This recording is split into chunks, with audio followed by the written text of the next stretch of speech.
What if I told you that one simple question can instantly reveal which items in your home are stealing your peace and which ones deserve to stay?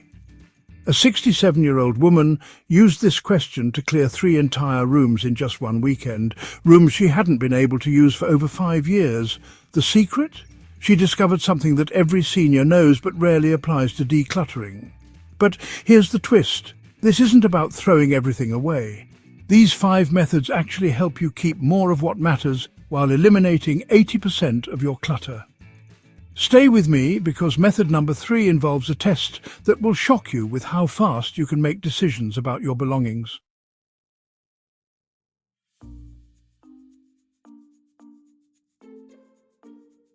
Meet Catherine, a vibrant 64-year-old retired teacher from Phoenix.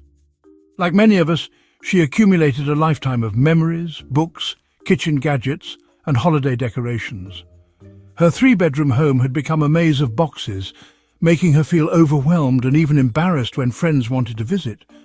Does this sound like someone you know? Maybe it sounds like you? Here's what Catherine didn't realize, and what most seniors don't know. Hoarding behaviors often intensify after 60 due to major life transitions, loss of loved ones, and the fear of letting go of memories. But here's the beautiful truth. You don't need to spend years sorting through every single item. These 5 revolutionary decluttering methods work specifically for seniors because they honor your emotional attachments while creating the peaceful, organized home you deserve. Before we dive in, I want to hear from you. What's the one room in your house that makes you feel most overwhelmed? Drop a comment below and let's tackle this together.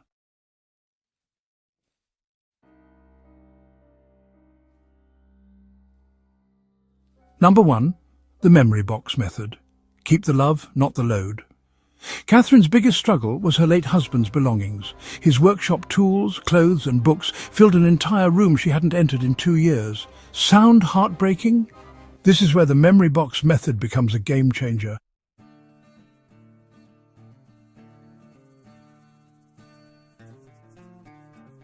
Here's how it works. Instead of keeping everything or throwing everything away, you create 3 sacred memory boxes, one small, one medium, one large. The small box holds the most precious items that spark the strongest memories. The medium box contains items with moderate emotional value. The large box temporarily holds everything else while you process your feelings. The 15-minute rule. Set a timer for just 15 minutes. Pick up each item and ask yourself, does this bring me joy or pain when I look at it? Joy items go in the appropriate memory box. Pain items, like that sweater that reminds you of arguments, can be donated to help others. Here's the secret sauce. Take photos of items in the large box before donating them. This preserves the memory without preserving the clutter. Catherine photographed her husband's extensive tool collection, then donated the tools to a local trade school. She kept one special hammer in her small memory box and felt incredible peace knowing his tools were helping young people learn.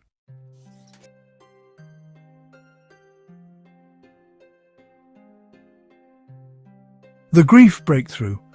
What made this method so powerful for Catherine was that it gave her permission to honor her love without drowning in belongings. She realized, keeping everything wasn't really honoring her husband's memory. It was actually preventing her from living the full life he would have wanted for her. So, here's the step-by-step memory box process. Day 1, set up your 3 boxes and sort for just 30 minutes. Day 2, take photos of large box items before deciding. Day 3, create a beautiful memory album with the photos. Day 4, donate items with gratitude and keep only what truly sparks joy. And, well, the real results, Catherine cleared an entire room in just 3 days using this method. She kept 15 truly meaningful items instead of 200 overwhelming ones. More importantly, she could finally enter that room without feeling overwhelmed by grief. So, what's one item you've been holding on to that brings more stress than joy? Share in the comments. Sometimes saying it out loud is the first step to letting go.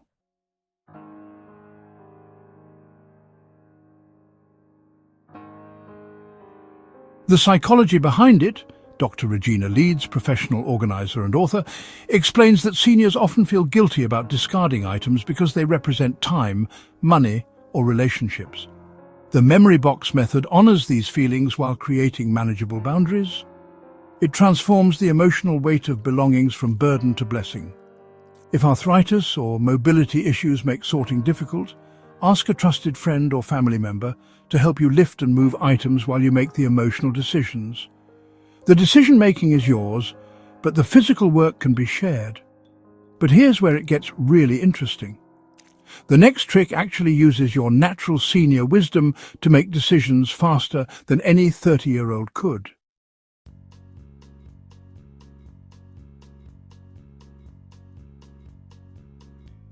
Number 2. The Grandparent Gift Test. Would you gift this to your grandchild? This is the trick that completely transformed how Catherine viewed her possessions, and it's going to revolutionize your decluttering process too. Here's the brilliant psychology. As seniors, you've developed incredible wisdom about what truly matters in life. The Grandparent Gift Test taps into this wisdom.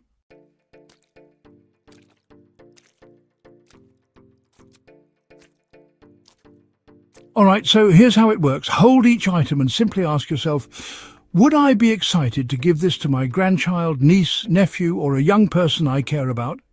If the answer is yes, then keep it, or even better, actually gift it. But if the answer is no, well, it's time to let it go. Now, there are 3 categories to keep in mind. Gift-worthy, which are the items you'd proudly pass down, so keep those. Then, there's useful but not special. These serve a purpose but aren't meaningful, so donate them. And finally, neither items that don't fit either category, and those you can just discard. Let me share Catherine's breakthrough moment. She had, believe it or not, 47 coffee mugs. Yes, she counted. Using the Grandparent Gift Test, she realized she'd only want to gift about 8 of them to people she loved. Those 8 mugs were beautiful, unique, or had some special meaning. The other 39? They were just taking up space. Now here's the emotional shift. This method really works because it reframes decluttering from losing things to choosing what's worthy of the people you love. Instead of feeling like you're throwing away your life, you're curating the best parts of it. And the speed bonus? This test works incredibly fast because, your senior brain has decades of experience making value judgments. You know quality when you see it, and you know what brings real joy versus what's just a habit.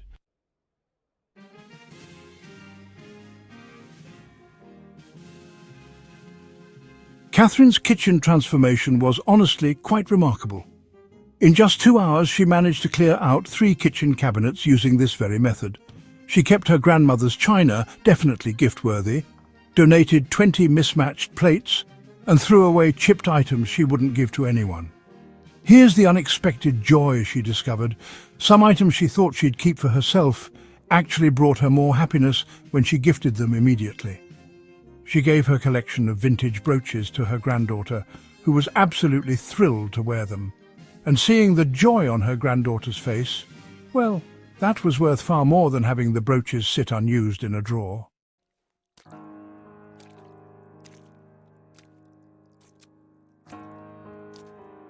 Now, if you're ready for the advanced round, here are some thoughtful questions to ask yourself. Would this item make someone I love smile? Does this represent the best of what I want to pass on? And would I be proud to tell the story behind this item? The generosity effect is real. Many seniors using this method report feeling more generous and connected to their loved ones. It's not just about decluttering, it's about actively blessing others with meaningful items while you're still here to see their joy. Here's a practical tip. Create a gift pile as you go through your items. Call family members and friends to come pick up things they'd treasure. Catherine even hosted a treasure day where family members could choose items that spoke to them. It became a beautiful afternoon filled with storytelling and connection.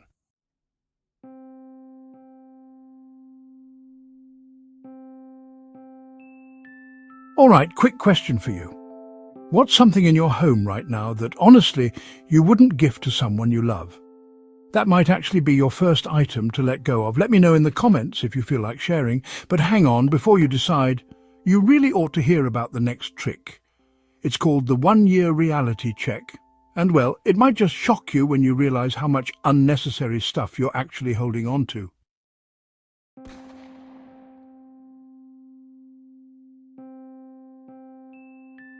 Number 3, the 1-year reality check.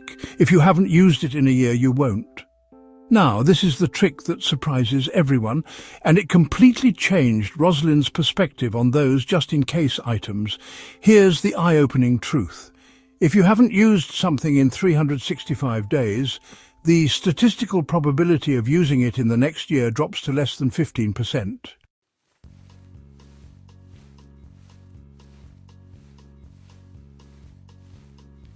So let's talk about the reality check process. First, try the tag method. Place small coloured dots, those you can find at any dollar store, on items throughout your home. Next, only remove the dots when you actually use the item, not just move it or dust it off. After 30 days, anything still tagged hasn't been used. Then ask yourself, what emergency would require this specific item that I couldn't solve another way? Let me share Catherine's shocking discovery. She had a bread maker she hadn't used in 3 years, but kept just in case she wanted fresh bread. The reality? She buys bread twice a week from the grocery store and has never once wished she could make her own. That bread maker was taking up prime kitchen real estate for a fantasy version of herself.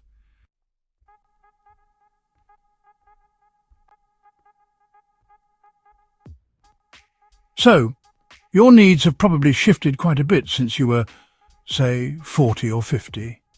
That exercise equipment gathering dust in the corner? Be honest with yourself. Are you really going to start a brand new fitness routine with that particular machine? Or would gentle walks and maybe some chair exercises fit your lifestyle a bit better these days? Catherine had a few real aha moments when she tried this method, like realizing she never used her formal dining room set because she always preferred her cozy breakfast nook, or that she owned 3 winter coats even though she now spends her winters in sunny Arizona. She held onto a sewing machine even though her arthritis made detailed sewing pretty painful, and she had shelves of books about careers she'd left behind years ago. It's actually pretty common for seniors to keep just-in-case items too, like kitchen gadgets for elaborate meals, even though simple dishes are now the go-to.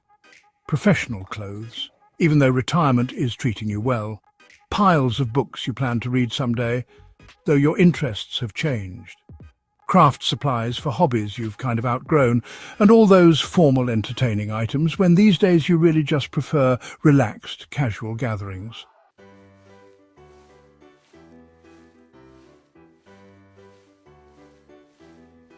Here's the thing. The freedom formula is simple. For every single item you let go of using this method, you gain not just physical space, but mental space too. Catherine found that clearing out her just-in-case items actually gave her the room and the energy for the activities she truly enjoys right now.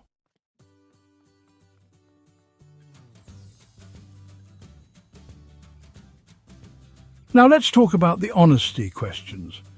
Ask yourself, what is my actual lifestyle today, not what I wish it was? And am I keeping this for who I used to be or for who I am now? Also, if I needed this item, could I borrow one or buy one easily? Here's the emotional breakthrough. This really isn't about judging your past self for buying these things. You made those purchases for good reasons at the time. It's about honoring who you are today and what you truly need right now.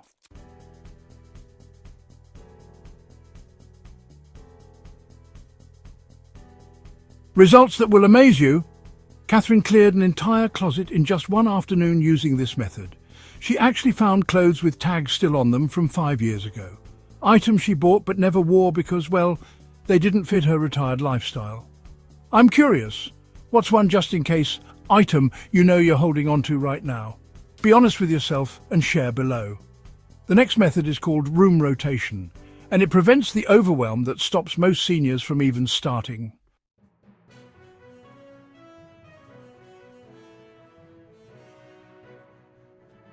Number 4, room rotation technique.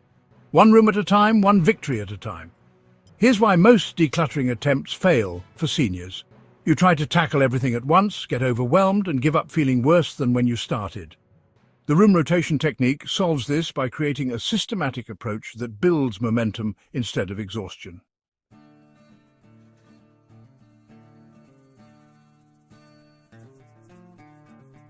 The strategic approach goes like this.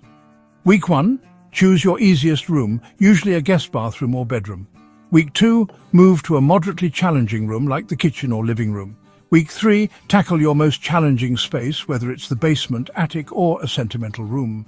Week 4, return to week 1's room for a bit of fine-tuning and, enjoy your success. Why start with the easiest room? Because victory breeds victory. When Rosalind started with her guest bathroom, she cleared it completely in just 45 minutes. That success gave her the confidence and energy to tackle bigger challenges. And here's the daily 20-minute rule. Spend just 20 minutes per day in your chosen room. Set a timer. When it goes off, stop, even if you're on a roll. This prevents burnout and keeps the task feeling manageable.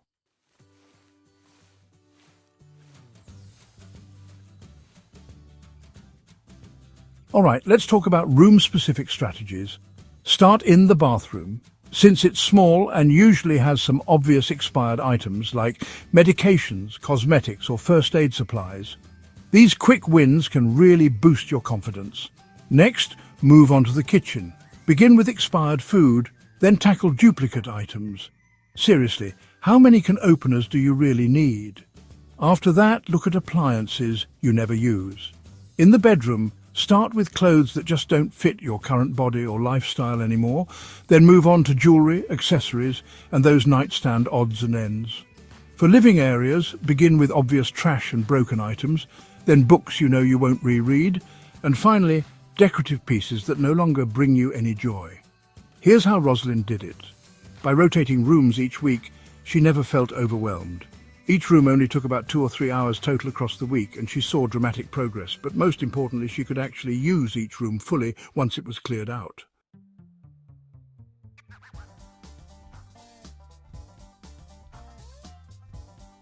Now, here's the maintenance secret. Once you've gone through all your rooms, you simply rotate again, but this time it's much lighter maintenance. The second rotation? It takes just 5 to 10 minutes per room because now you're just keeping things tidy, not doing a major overhaul.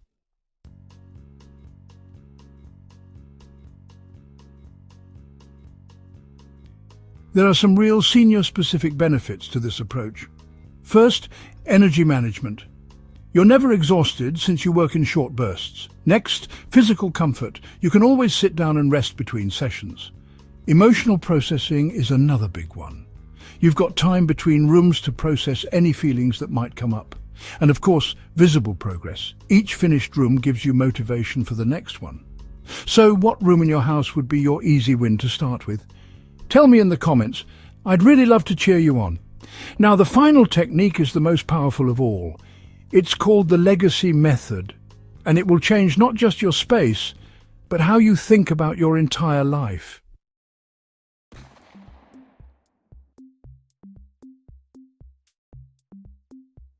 Now, this final method, well, it's probably the most transformative of them all, because it connects your space to your deepest values. The legacy method asks one really powerful question. What story do I want my home to tell about who I am and what truly matters to me?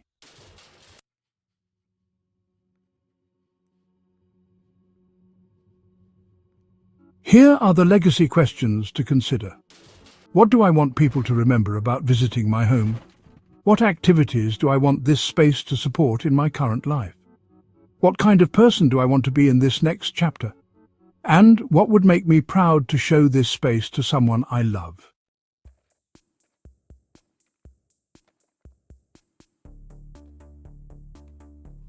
There are 3 legacy categories to help guide you. First, items that tell your proudest stories.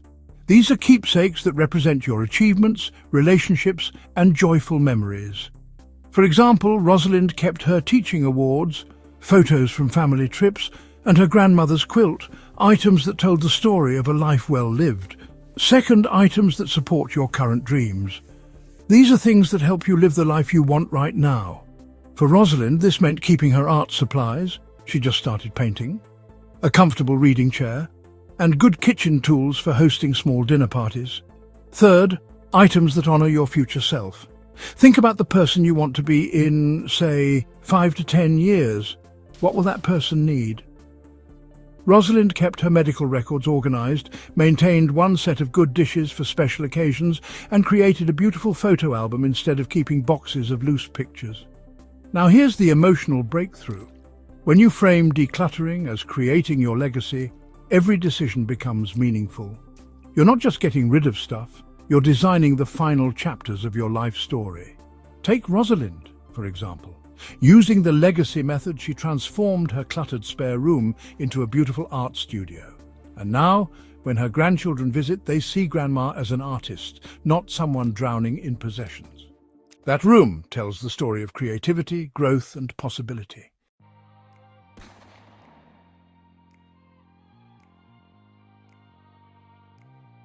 You know, the ripple effect of having an organized, intentional space truly touches every area of your life. You end up sleeping better, thinking more clearly, feeling a whole lot more confident about having people over, and well, you finally get to spend time on activities you love instead of constantly managing clutter.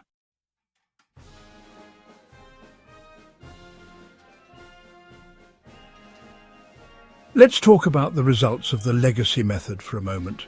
Physically, you enjoy clean, functional spaces that genuinely support your daily activities. Emotionally, you gain pride in your environment and a wonderful sense of clarity about what really matters to you. Socially, there's that comfort of inviting others into your beautiful space, and spiritually, there's this lovely alignment between your values and your surroundings.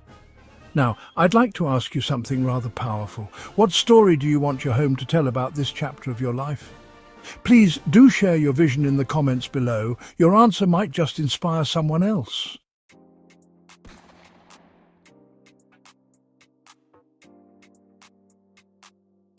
But here's the most incredible part of Rosalind's transformation. 6 weeks later, Rosalind's transformation was, honestly, nothing short of miraculous. Her 3-bedroom home went from chaotic and overwhelming to peaceful and purposeful. But you know, the real change wasn't just physical, it was emotional and social as well. She now hosts monthly game nights for friends, something she simply couldn't do when her dining room was just storage space. Her grown children visit more often now because the house feels welcoming instead of stressful. Most importantly, Rosalind discovered that letting go of excess possessions didn't erase her memories. It actually helped her focus on the ones that truly matter. Here's her most powerful realization. I spent so much energy managing my stuff that I forgot to manage my life. Now I have energy for art, friends, and adventures again. Her home became a launching pad for living, not a museum of the past. The woman who once couldn't find her medication now finds everything easily. The woman who was embarrassed to have visitors now loves entertaining. The woman who felt overwhelmed by her possessions now feels empowered by her choices. And well, this could be your transformation too.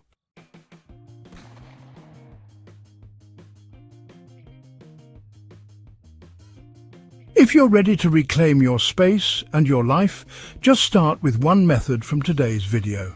Which technique resonated most with you? The memory box method, or maybe the Grandparent Gift Test? Tell us in the comments below. Your story might inspire someone else to begin their own transformation. Hit that like button if this video gave you hope that change is possible. Share it with a friend who needs a bit of encouragement to declutter. And don't forget to subscribe to The Senior Reset for more life-changing tips designed especially for your golden years.